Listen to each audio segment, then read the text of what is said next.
He just had to talk about Muhammad. I know he was reading a script, I know that. But he just had to read what the script said about Muhammad. I don't say much about elections. All these politicians have to do is not say something stupid about Muhammad. I don't care if they talk about Muhammad, just don't say something stupid, and they won't hear a word from me.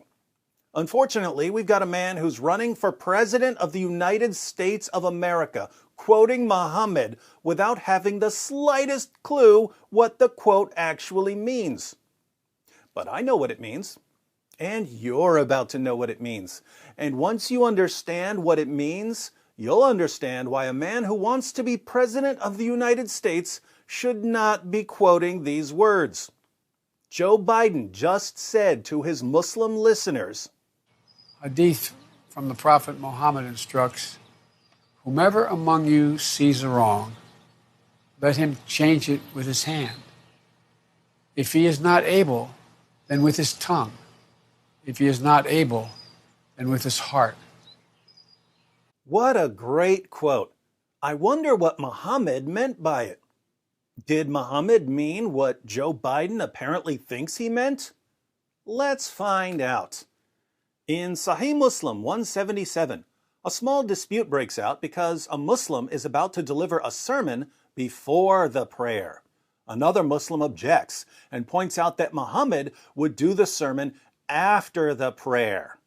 So we have to do things the way Muhammad commanded. And then there's this quote, I heard the Messenger of Allah say, whoever among you sees an evil action, let him change it with his hand by taking action. If he cannot, then with his tongue by speaking out, and if he cannot, then with his heart by hating it and feeling it is wrong. And that is the weakest of faith. So far, so good, but sometimes we have multiple hadiths, and one hadith will expand upon another hadith. Maybe we should check and see if Muhammad explains himself.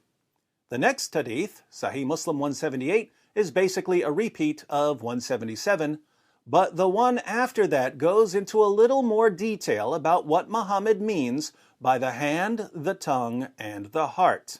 Sahih Muslim 179.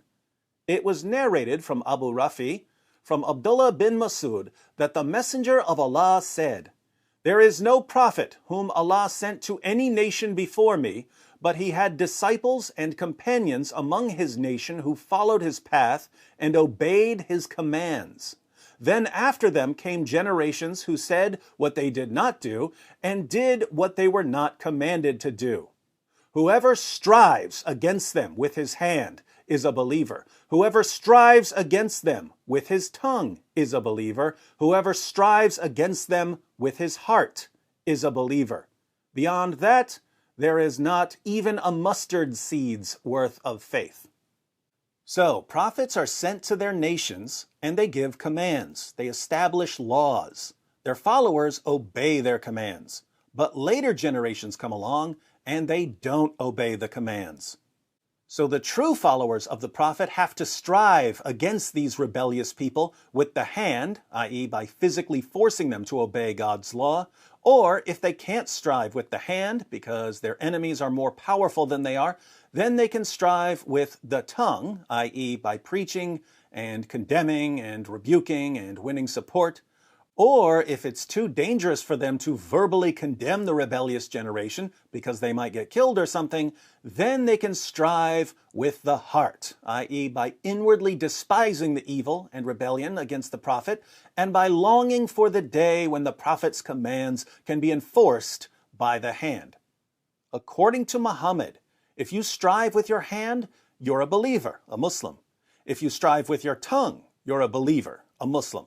If you strive with your heart, you're a believer, a Muslim.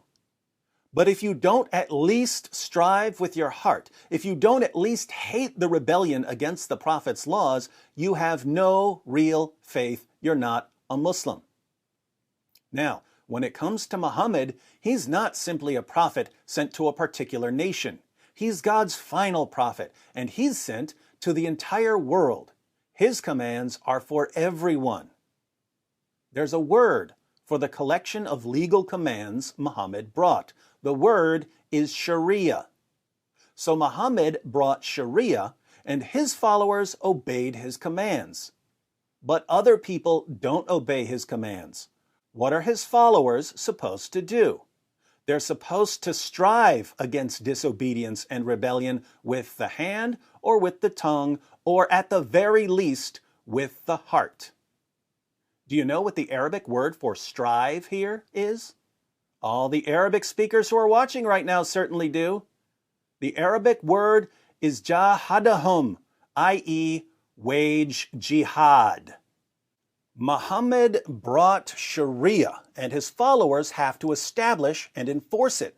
They establish and enforce it through different forms of jihad. There's jihad of the hand, establishing and enforcing Sharia through fighting and carrying out the legal punishments. Think ISIS. There's jihad of the tongue, preaching and condemning and calling for Sharia. Think Anjem Choudhury. And there's jihad of the heart, hating the evil around you and longing for the day when it will be destroyed. So, Joe Biden just told Muslims, Hadith from the Prophet Muhammad instructs, whomever among you sees a wrong, let him change it with his hand. If he is not able, then with his tongue. If he is not able, then with his heart. any Muslim who actually knows his sources and understands his religion just heard Joe Biden say, Muhammad commanded you to kill apostates and to kill homosexuals and to chop the hands off of thieves and to terrorize the unbelievers. So you need to obey him to whatever extent you're able, depending on your status in society. The United States of America is in rebellion against the teachings of the Prophet Muhammad, so wage whatever form of jihad you can against it, because if you don't, you're not a real Muslim. Probably not what he intended, but that's what informed Muslims just heard him say. Now, there are a couple of possibilities here. Joe Biden's speechwriter might be a total moron who did a Google search for great quotes from the Prophet Muhammad and put this quote into the speech without realizing what the quote is actually about. A more disturbing possibility is that an informed Muslim wrote that speech for Biden and that it was a coded message to other informed Muslims. The message would be something like, "This guy will say whatever we tell him to say. To prove it, we'll have him call for jihad against his own country. Vote for him because he's ours now." For those of you who are cheering because I just criticized Joe Biden and raised a disturbing possibility about why he accidentally called for jihad against America, and for those of you who are freaking out because I just criticized Joe Biden and raised a disturbing possibility about why he accidentally called for jihad against America, let me say, this is not about Republican versus Democrat.